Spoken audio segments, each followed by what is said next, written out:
Bonjour à tous et bienvenue dans cette nouvelle vidéo review. Et comme vous le voyez à cette belle boîte, aujourd'hui je vous présente une réplique de points de chez Tokyo Marui. C'est une de mes répliques de points personnelles et je vous présente aujourd'hui le M91 Tokyo Marui. Alors le M91, j'en ai déjà fait quelques-uns sur cette chaîne, mais je n'ai jamais pu faire le Tokyo Marui jusqu'à maintenant. Comme c'est une réplique que je souhaitais avoir pour moi, vous n'êtes pas sans savoir qu'en fin décembre je me suis commandé cette réplique sur Impulse 101, parce qu'à l'époque il n'y avait aucun moyen de la trouver en France ou dans les shops européens. Elle était bien sur des sites, mais hors stock de partout. Donc je l'ai commandé chez Impulse, et donc je suis assez content de mon choix, parce qu'au final j'ai pu avoir cette réplique plutôt rapidement. Alors la boîte, elle est plutôt sympa, moi j'aime beaucoup cette boîte, le nom en gros plan, une photo de la réplique, ici en arrière-plan, le petit logo du United States Marine Corps, donc le corps des Marines des États-Unis. Bon, comme d'habitude c'est une boîte Marui, à l'intérieur ça se comporte comme ceci, on y trouve donc le manuel, qui fera aussi bien office du manuel du M91 que du USM9, que je vous ai déjà fait en review aussi. Faut savoir quand j'ai fait la review du USM9 sur cette chaîne, il y a déjà un petit moment. À l'intérieur on trouve donc la réplique, le chargeur de la réplique, une boîte d'accessoires, 9 mm Parabellum Luger, toujours très sympa les petites boîtes de chez Tokyo Marui. Je vais pas l'ouvrir parce que y a rien de spécial à l'intérieur, c'est notamment dans cette boîte qu'on trouve le follower de tir à vide, l'échantillon de billes et le petit capuchon de sécurité, donc vous savez ce que c'est, pas la peine que je vous le montre, je vais juste vous montrer un petit peu la boîte, c'est tout. Et voici donc la réplique du jour, le Beretta M9A1 Tokyo Marui. Réplique du M9 avec un rail, donc le M91, avec son grand rail Picatinny à l'avant, les beaux marquages Beretta.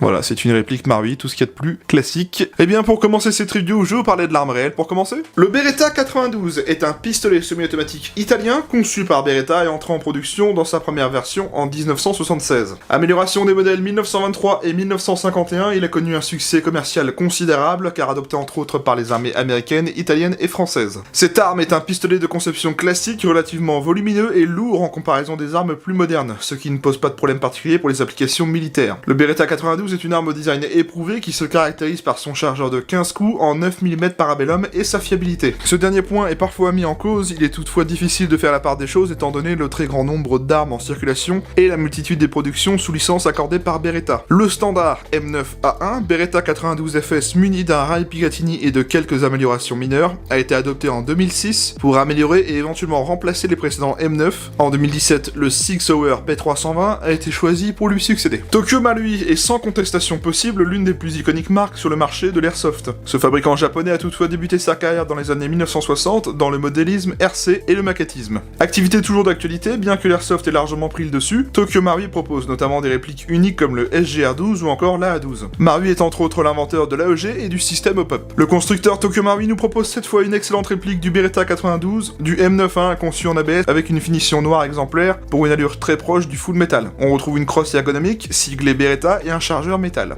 On retrouve sur la culasse les marquages M9 finement sérigraphiés sous licence Marui. Vous retrouvez également un rail Picatinny sous le canon, comme le standard M91. Ce modèle dispose d'un système blowback particulièrement véloce, ainsi qu'un système hop-up réglable pour une précision époustouflante. Voilà pour l'arme et la réplique. Bon, et ben on va commencer par le manuel de cette réplique.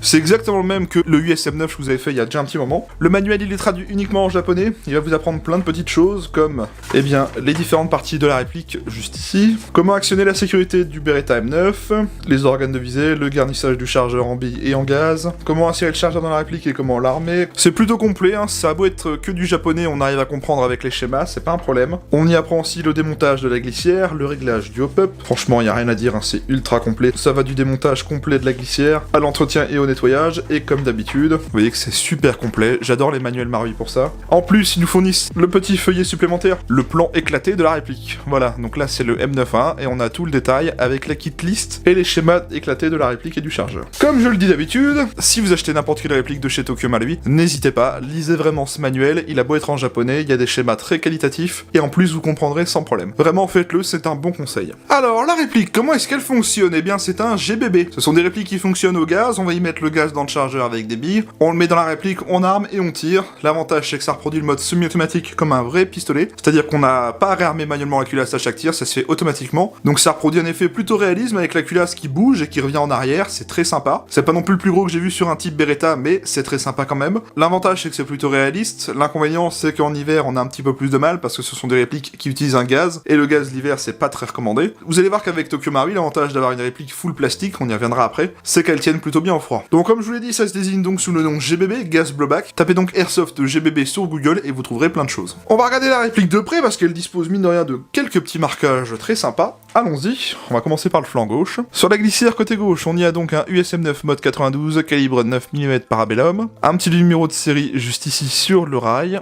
type M9A1, le marquage PB ici pour Pietro Beretta, le logo Beretta juste ici pour la version militaire américaine, le marquage de la sécurité avec le petit point rouge juste ici, au niveau du levier. Du côté droit sur la plaquette, on trouve le même logo que de l'autre côté. Un petit marquage ASGK Airsoft Gun Kyokai, donc c'est un gage qualité si vous préférez. Ici, on a un Warning Read Manual Before Use, c'est des marquages très sympas, plutôt réalistes. Sur le dessus, sur la glissière, un USM9 avec un numéro de série, Tokyo Marui Made in Japan. Typiquement rien en dessous, typiquement rien sur le dessus. Ensuite, ça va se passer sur les chargeurs. Sur le chargeur, on trouve un calibre 9 Para Made in Japan, rien de l'autre côté, et par contre en dessous on a un M92F Military Model Tokyo Marui. Oui, parce qu'il faut savoir que le M91 et le USM9 utilisent tout simplement les anciens chargeurs de M92 version Military, ils sont compatibles l'un l'autre. Ok, et bien continuons donc. Alors, on va maintenant regarder les contrôles de cette réplique. C'est pas compliqué, c'est un Beretta M91, ça reste très classique. Commençons donc par la sécurité. La sécurité sur les Beretta se manipule ici, avec le levier de sécurité à l'arrière de la glissière. Il est ambidextre, on retrouve aussi bien à droite comme à gauche. Dans cette position, il est désactivé, on peut donc activer la queue détente et tirer. Notez que c'est un double action, on peut soit actionner la queue détente et armer le marteau, soit armer le marteau au préalable et ensuite tirer. Dans cette position, lorsque le levier est vers le bas, nous avons activé la sécurité, c'est-à-dire que là, tout le système d'armement est désactivé. Le levier de sécurité fait aussi office de décocking, c'est-à-dire que si je presse le levier de sécurité vers le bas, il va désarmer le marteau sans tirer. C'est entre guillemets un des points qui vous permet de différencier les nouvelles gènes de M9 Tokyo Marui des anciennes gènes, les anciennes gènes ne faisant pas cette fonctionnalité. Et aussi le réglage du hop-up. L'éjection du chargeur, elle est ici, avec ce Mac Catch tout petit, du côté gauche uniquement. Le chargeur sort bien tout seul, aucune difficulté à l'insérer ni à l'extraire.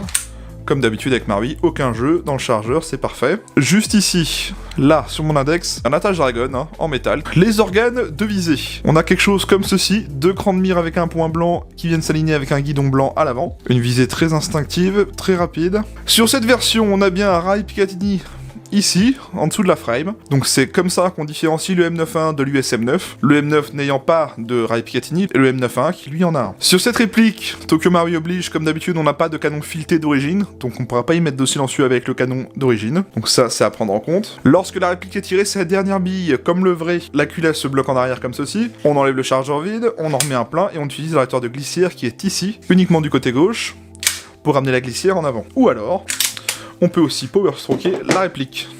Comme ceci. Et voilà en ce qui concerne les contrôles standards de la réplique. Vous voyez que c'est très simple, c'est comme tous les M9 que je vous ai présentés de n'importe quel fabricant. Pour le démontage et l'entretien, on va aller enlever le chargeur pour commencer.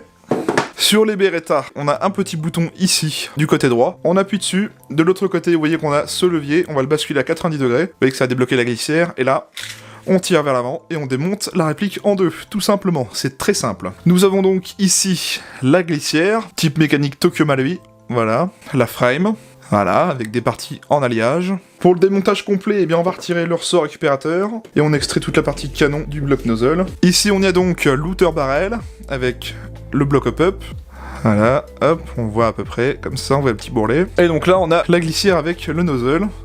Donc, à bien lubrifier. Donc là, je sais pas si on voit, mais voilà. Il est ici, vous voyez, hop, on lubrifie bien cette pièce. Donc là, je l'ai déjà fait. Et voilà pour le démontage de la glissière, c'est très simple. Pour le remontage, on fait tout dans le sens inverse.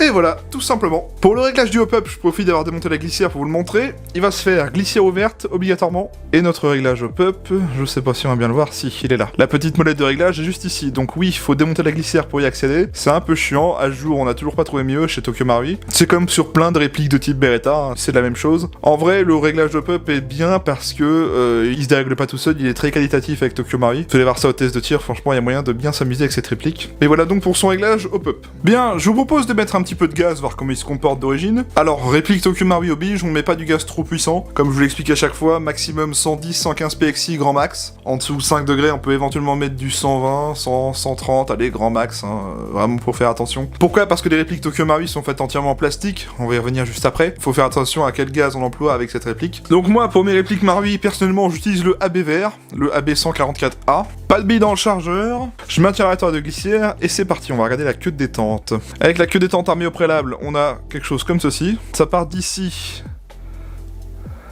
à là. À ce niveau, j'ai un mur, pas très prononcé, mais un mur quand même, on le sent. Si je continue d'appuyer, on a le tir. Voilà. Le trigger reset est juste ici.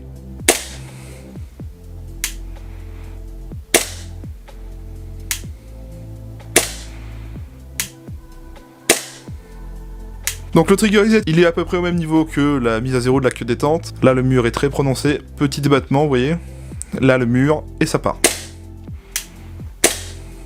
Donc ça c'était en mode simple action. Si je le mets en mode double action maintenant, hop, je pars, ça résiste, ça arme le marteau, et ça tire.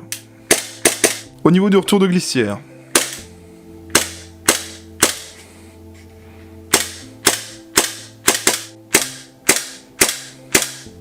ça marche bien, hein. Ça marche très bien. Bon alors le kick, c'est pas le plus gros que j'ai vu sur un M9, hein, comme je vous l'ai expliqué. Plutôt véloce, plutôt rapide, mais un peu mou quand même. La retour de glissière fonctionne. Rien à dire, ça fonctionne super bien, c'est du Tokyo Marui. En termes de sensations, bon comme je vous l'ai dit, le kick est pas énorme, mais c'est très sympa quand même dans la main. J'ai vu mieux, mais j'ai vu pire. Hein. Bon, ça reste une réplique Marui, hein, donc le kick est pas énorme, c'est pas les plus gros kicks que j'ai vu chez Tokyo Marui, mais il est sympa. Donc voilà, on continue. En termes de fabrication, matériaux et finition, le M9A1 Tokyo Marui ne déroge pas à la règle, c'est-à-dire qu'on a une réplique full plastique. Qu'est-ce que j'entends par là? C'est-à-dire qu'en fait, les répliques de points Tokyo Marui ont une loi au Japon, ils ne sont pas censés être fabriqués en métal, ils sont que en plastique. Alors, pour le réalisme, c'est très chiant. Par contre, le gros avantage du plastique, c'est que en hiver, il va être beaucoup moins sensible au froid et du coup, il va bien mieux résister au froid. Vous verrez ça lors du test de tir. Lorsque j'ai fait le test de tir de cette réplique, il faisait à peu près 8-9 degrés, pas plus. Ça fonctionnait super bien et pourtant, même avec un petit gaz comme le AB144A. C'est l'avantage des répliques Marui, ça tient bien au froid en hiver, mais l'inconvénient, c'est que ça touche au réalisme, forcément, parce que ça fait beaucoup moins vrai qu'un vrai pistolet. Qui dit plastique veut pas dire que c'est très léger. Ça reproduit quasiment le poids du vrai, on est quasiment sur 1 kg, donc comme sur un vrai Beretta. Tout simplement parce que Marui utilise quand même le métal sur le chargeur, ce qui rajoute quand même du poids. Pour détailler, cette réplique elle est construite au niveau de la glissière, de la frame, poignée, etc. Tout cela, looter barrel, etc. Tout cela est en plastique. Donc c'est de l'ABS, c'est quand même de l'ABS très qualitatif de la part de Marui, c'est pas le vieux plastique qui plie quand on appuie dessus, hein, comme le Scar Chip que je vous avais montré une fois. Pour ceux qui me suivent depuis très longtemps sur cette chaîne, on a du métal un petit peu partout, c'est-à-dire que au niveau queue de détente, chargeur, levier d'éjection, arrêteur de glissière, levier de démontage, levier de sécurité, organe de visée, marteau, et quelques parties de la mécanique interne, on a du métal. Donc ça fait quand même une réplique plutôt mine de rien assez lourde, ça fait pas un jouet, vous le prenez dans la main, vous sentez tout de suite que ça fait pas un jouet. En termes visuels, on a quand même l'impression que c'est du métal, hein. Là je vois sur le retour vidéo, je me rends compte que ça fait loin d'être plastique quand on regarde comme ça, au contraire, on a même l'impression que c'est plutôt du métal. En termes de finition, bah comme vous l'avez vu, on a deux beaux marquages, c'est très très bien fini, pas de bavure, pas de traces de moulage, même sur cette partie M9A1. Moi c'est une réplique que j'aime beaucoup, elle est très qualitative, pas de jeu dans la glissière, pas de jeu dans le chargeur, pas de défaut de qualité, pas de défaut de fabrication, c'est très très propre, comme vous le voyez. Moi franchement c'est une marque que j'aime beaucoup pour ses répliques de points. Certes au début j'étais un peu réticent, quand je connaissais pas Marui en termes de réplique de points, j'étais le premier à dire « Oh, fait chier, c'est du plastique ». Mais quand vous connaissez les performances d'origine de réplique Marui, et aussi le fait que ça résiste super bien au froid malgré que ce soit au gaz, je peux vite vous confirmer que vous faites l'abstraction sur le plastique. Enfin, moi en tout cas ça m'a vite passé. Ça, c'est pas au goût de tout le monde, je le reconnais bien, il y en a qui préféreront avoir une réplique métal, et je suis bien d'accord avec eux, mais il y en a aussi qui préfèrent avoir les perfs comme moi. Ok, continuons. Je vais maintenant vous parler de ses caractéristiques techniques d'origine. Alors, c'est une réplique de calibre 6 mm à propulsion gaz, disposant des modes de tir sécurité et semi-automatique uniquement. Elle est annoncée par son fabricant à 0,8 joules, soit 290 fps à la 0,20. On verra ça au chronie. Il s'agit du modèle M9A1. Elle fait une longueur de 216 mm pour un poids de 960 grammes. Elle dispose bien du hop-up réglable. Elle dispose bien du blowback. Elle dispose bien de rail tactique Picatinny d'origine. Elle est fabriquée entièrement en ABS et quelques petites parties métal. Son chargeur est en métal et peut contenir 26 billes. Elle est de couleur noire et c'est fabriqué par Tokyo Marui. Bien, on a fait le tour de cette réplique. On va aller au test chronie et au test de tir et je vous retrouve juste après. A tout de suite.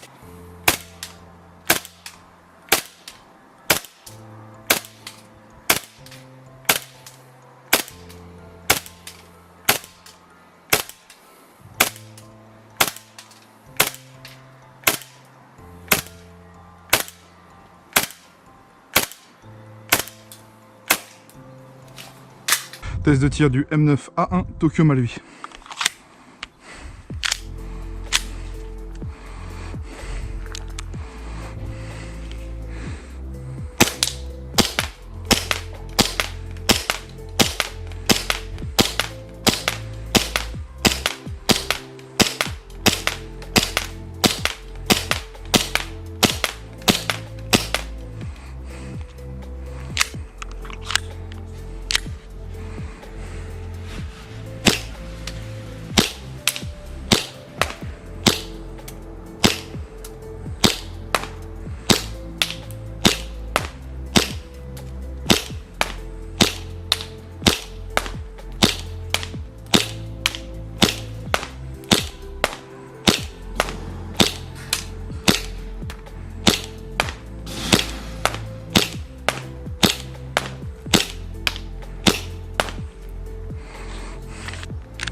Je ressors donc du test de tir, alors que vous dire sur cette réplique? Eh bien, comme d'habitude, c'est du Tokyo Marui. Oui, ça fait vieux fanboy Marui, je sais. Mais qu'est-ce que vous voulez que je vous dise? Vous achetez la réplique, vous la sortez de la boîte, vous mettez vos lunettes, vous mettez du gaz et des billes, et vous jouez aisément avec cette réplique. On peut toucher facilement sa cible à 30 mètres, même avec une réplique de poing. Je vous ai dit, il faisait plutôt frais, il y avait un tout petit vent, et mine de rien, ça marche bien. Si vous n'aimez pas le plastique, n'achetez pas une réplique Marui, parce que là, pour le coup, elle sera entièrement en plastique. Par contre, si vous êtes plutôt regardant sur l'aspect finition externe du général, c'est-à-dire les marquages, la finition, et aussi les performances d'origine en sortie de boîte, oui, foncez, allez-y. Si vous êtes hésitant à acheter un M9 ou un M91 Tokyo Marui, foncez, parce que moi j'ai déjà essayé les deux pour le coup, et l'un comme l'autre, ils sont tout aussi performants. Bon, perso, je préfère malgré tout le M91 en termes de visu, parce que le Picatinny fait qu'il est un peu plus gros et un peu plus sympa à regarder, je trouve. Moi, personnellement, c'est une réplique que j'ai beaucoup appréciée, comme vous l'avez vu au test de tir, ça fonctionne très bien. Je n'ai rien à dire, franchement, si vous avez envie de vous acheter cette réplique, foncez. Vous ne serez pas déçus, vous avez une belle boîte, un beau contenu, et des performances d'origine en sortie de boîte. Voilà. Donc mon avis sur cette réplique est très bon, comme d'habitude avec Marui. En termes de prix,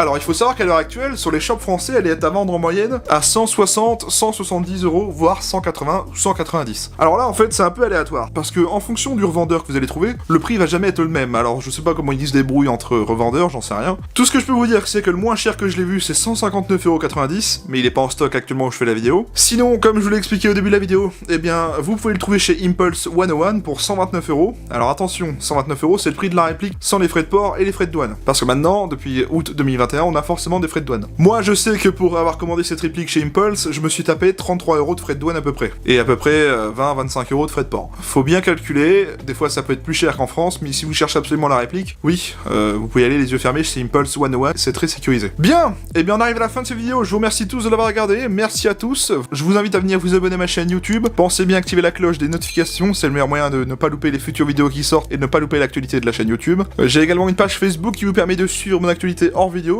donc pour voir les photos, les posts communautaires, etc., pour les petites infos, les stories exclusives. Le lien est en description, abonnez-vous. Je dispose également d'Instagram, si vous voulez voir mon compte Instagram, je vous le mets en description, c'est pour y voir les petites photos que je fais, des répliques que je teste en vidéo, donc voilà, c'est un compte Instagram, tout ce qui est le plus normal, avec des stories aussi exclusives. N'hésitez pas à mettre un pouce bleu à cette vidéo, ça me permet de voir si le contenu vous a plu ou non, si vous avez aimé la réplique que je vous ai présentée aujourd'hui. Dites-moi si cette réplique vous intéresse, ce que vous en pensez, dites-moi si vous la possédez, si vous en êtes content, si vous avez eu des problèmes, n'hésitez pas à partager tout cela dans les commentaires, c'est toujours intéressant de savoir ce que vous avez. N'hésitez pas à partager votre avis si vous la possédez, parce que ça peut aider d'autres futurs acquéreurs. Et bien sur ce, merci à tous, la vidéo est finie, je vous retrouve à la prochaine pour une prochaine review. D'ici là, prenez soin de vous, portez-vous bien, profitez bien sur le terrain, mais faites attention, merci, et salut à tous.